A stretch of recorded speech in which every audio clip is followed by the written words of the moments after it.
Sitting here looking at the pictures, celebrating life, I'm feeling gifted. Cocktail of emotion got me twisted. Gone too soon, you know what it should. Feeling kinda hip hopish. I wrote that book, How to Have More Control Over What Happens to You, because when my mother died and I was put into foster care, I call it sentenced to foster care because that's what it felt like, you know? All these adults were telling me, oh, you have to do this.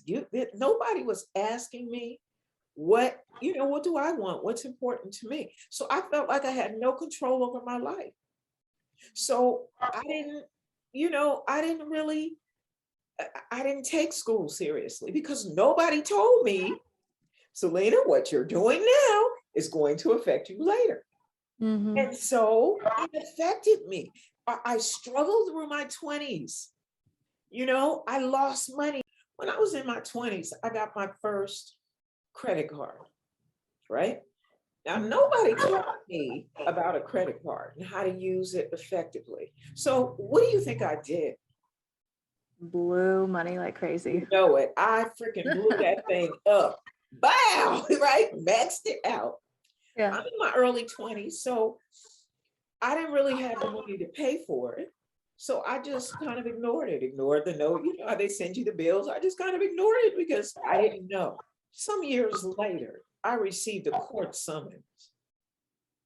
I had been ordered to appear in court. So I went to court. I'm standing there in front of the judge. He's got this stack of paperwork.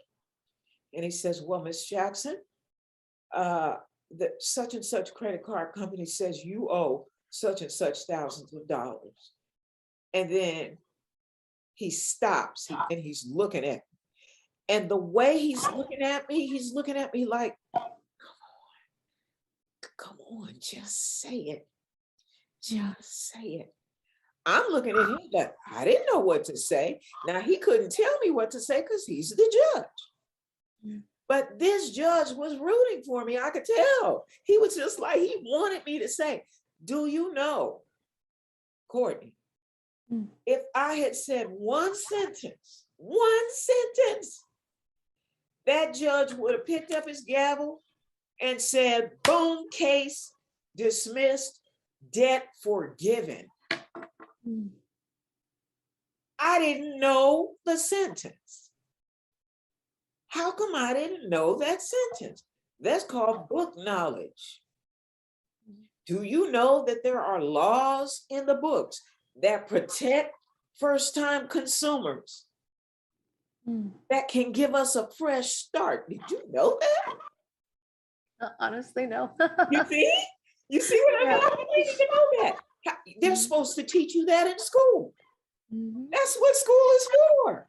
But nobody taught me that. So I couldn't say, do you want to know what that sentence is? Now, of course, this was years ago and the sentence was that then. It may not be the same sentence, but it's there now. It's there now. There are laws to protect consumers. Consumers, those of us that buy, we spend money. They call us consumers. If you don't know the laws, because I couldn't say it, he said, boom, you have to pay it. Not only do you have to pay it, you have to pay all the penalties and interest. And you know about that. I was paying on that for months because you want to know what that one sentence? You want to know what that sentence was? Yeah. No, you don't want to know. I ain't telling you. I'm honestly a little embarrassed, but I feel like I should know. Look, don't beat yourself up. That's the purpose of school. Well, really, what's the real purpose of school? Literally to learn how to be a functioning citizen in society. Yeah, a successful, happy functioning citizen. Yeah. So you acquire book knowledge. You see, and that book knowledge is supposed to help you to be able to manage the things that happen in life. Because all kinds of stuff is going to get thrown at you, in life. You and I know that because we're adults. Oftentimes, young people don't know that because their parents are shielding them right now. So you want to know that one sentence? Yeah. This is all I had to say. Your Honor, Your Honor, the statute of limitations on that debt has expired.